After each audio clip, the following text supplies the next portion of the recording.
Okay, now I'll open it to questions. Sure. Well, I just want to thank you all very much for coming. This is a great talk.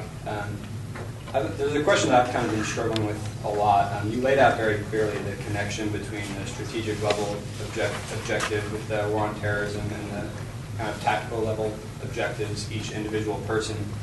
But I kind of struggle to understand how taking, say, these 40 people against whom we really have no evidence, humanitarian concerns aside and legal concerns aside, how taking them from a prison in Cuba and sending them to Antigua or France, anywhere else, basically opening up the world of propaganda to them in any way furthers the objective of removing these 40 recruiting sergeants from the battlefield. If you have them basically confined in a place, and in my view, the stain of Guantanamo is there already and will probably always be there. The people who want to think badly of us, either they'll not be aware that we've closed it. If they hear it, they may not believe it, and they may simply not care.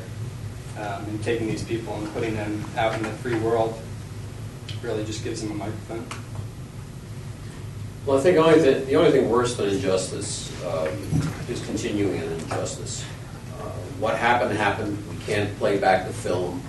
We can't rewrite the play script. But what Guantanamo has come to represent in the eyes of the rest of the world, including our allies, is something that we need to very dramatically say, this is at an end. It has nothing to do with physical facilities. The physical facilities are probably better than in most states. It has to do with what happened there. And I think we have to, in a dramatic way, say we are severing that, we are correcting it. In terms of the tactical side, the point I was trying to get across before is these 40 guys. Now, keep in mind that the leaders are likely to be among the 40 that are going to be tried, and it's 40 initially. I don't know how many eventually will be tried. To be a number far larger than that. But what you find in a lot of these detainees is young men from very impoverished areas, no education, no opportunities, who are ripe for recruiting by these kind of jihadist sites and individuals. Why the Saudis, I think, have been very successful, two reasons. One, they require the families to become part of the rehabilitation program. So if there's someone sent back and sent to Saudi, the family must appear before that young man can even participate in the program. He is then given training in a trade, in something he's never had before. He's given cultural training.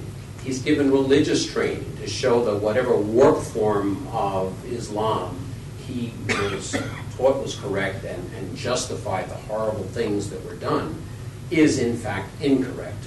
So it's a multi-faceted approach, and the Saudis have had a tremendous success. There's less than 20% recidivism rate, and even the 20% is highly questionable. The statistics are a little bit dodged. But let's say those 40 guys are still in there. My point is, there are thousands being recruited based on those 40 guys. You're giving the other side a reason why they are there as a symbol. They're not that big a threat. Particularly the uneducated ones, the ones that were just recruited on the battlefield.